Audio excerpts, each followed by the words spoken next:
Au cœur de l'affaire tragique d'aujourd'hui se trouve Salvatore Fitz et ses petites filles jumelles. Salvatore Fitz, ingénieur à la retraite et veuf endeuillé, est arrivé chez son fils, en banlieue de Chicago, pour passer du temps avec ses petites filles jumelles, Harper et Kelsey, pendant que leurs parents étaient en déplacement professionnel.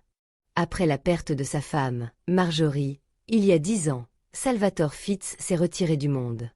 Il a déménagé dans une petite maison isolée à la périphérie de l'Illinois, menant une vie tranquille et solitaire. L'ingénieur, autrefois dynamique, est devenu reclus, s'éloignant de sa propre famille. Des années ont passé sans aucun contact avec son fils, Cole, ni avec ses petites filles jumelles, Harper et Kelsey, qui étaient trop jeunes pour se souvenir de lui.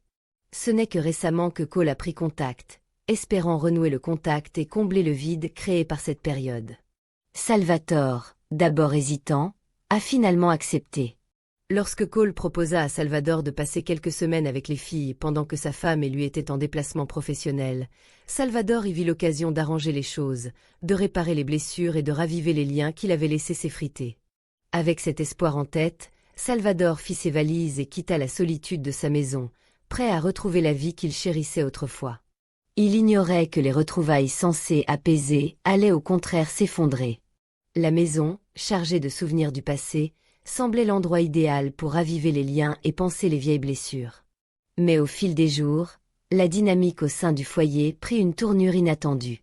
Les moments de légèreté laissèrent place à de subtiles tensions, et les liens qui les unissaient commencèrent à s'effilocher. Ce qui avait commencé comme une visite ordinaire se transforma peu à peu en une série d'événements qui allaient transformer leur famille à jamais. C'est une histoire sur la fragilité de la confiance, le poids des secrets et les conséquences du franchissement de limites invisibles. Mai 2019 apportait la chaleur de l'été lorsque Salvatore Fitz arriva chez son fils, dans une banlieue tranquille de Chicago.